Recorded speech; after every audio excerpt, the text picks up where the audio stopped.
Vamos a realizar el monitoreo ventilatorio o la mecánica ventilatoria en un paciente con COVID-19. Vale la pena aclarar que cada ventilador o cada marca tiene una forma diferente de interfase.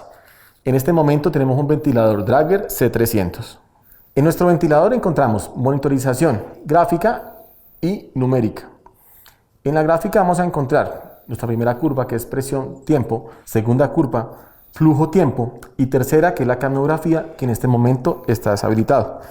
En la curva superior encontramos que en la vía aérea tenemos tres presiones importantes, que es la presión media, la presión pico y la presión meseta. Recordemos que la presión media es la presión media alveolar, la presión pico es la presión máxima de la vía aérea y nuestra presión meseta es la necesaria para superar el retroceso elástico pulmonar y es la encargada de la distribución homogénea del aire en nuestro pulmón.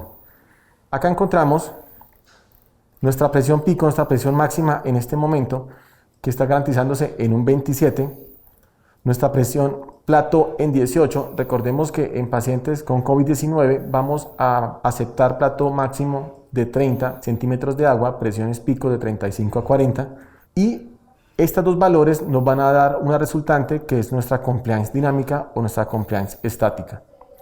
Estas dos son muy importantes porque nos van a encontrar en presión pico si nuestro problema es de resistencia de vía aérea, o presión plató si nos vamos a encontrar si el paciente es de elastancia o retroceso elástico del pulmón. Además, cuando vamos a restar nuestra presión plató o presión meseta con el PIP, que en este momento sería 10, nos daría 8, que es el valor del driving pressure. Ese valor vamos a aceptar valores máximo de 15. En la segunda curva vamos a encontrar la curva de flujo.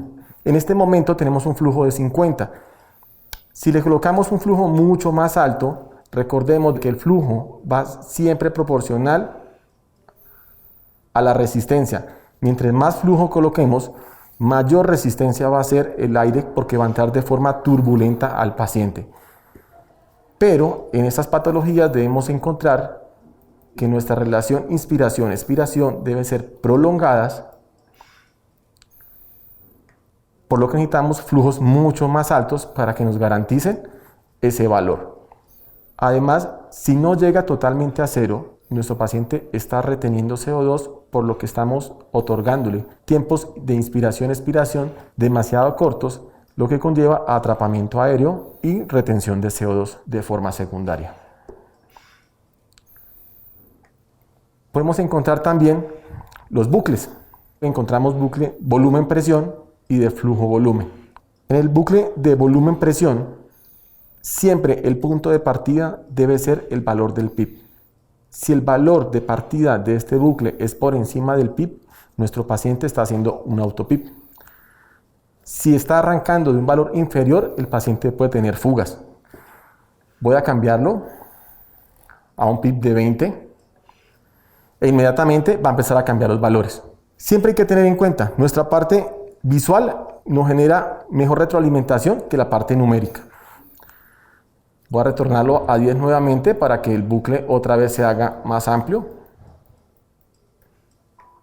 Y nuestro bucle de flujo-volumen siempre debe llegar a 0. ¿Por qué debe estar en 0? Porque resulta que el paciente debe alcanzar a llegar a una expiración completa.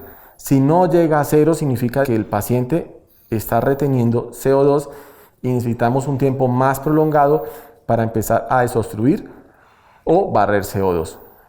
En estos dos bucles, cuando los analizamos en conjunto, tenemos que observar que nuestro paciente no empecemos a hiperinsuflarlos cuando nuestros bucles empiezan a aumentar de diámetro. Si no tenemos un ventilador tan nuevo, podemos dar solamente nuestra parte mecánica o numérica. Acá encontramos todos los valores que nos dan las gráficas.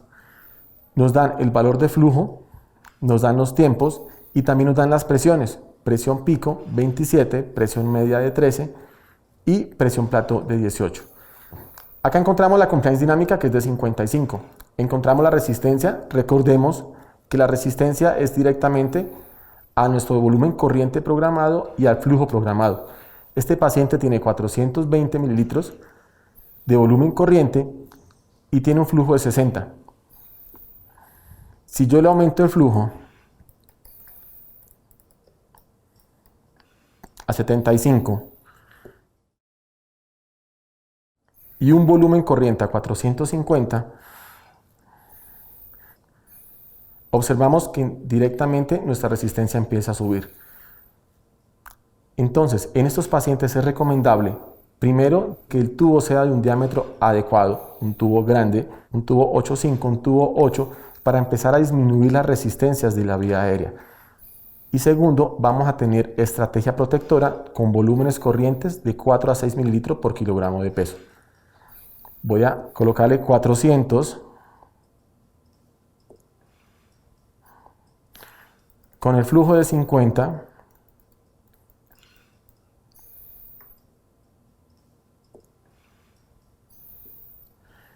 Y observamos que nuestra resistencia a la vía aérea empezó a disminuir. Antes de hacer una monitorea de la mecánica ventilatoria adecuada, es importante que el fisioterapeuta o terapeuta respiratorio encargado del paciente le haga una adecuada intervención para evitar que nuestra vía aérea superior y el tubo traqueal se encuentren obstruidos y nos dé valores muy diferentes a los reales.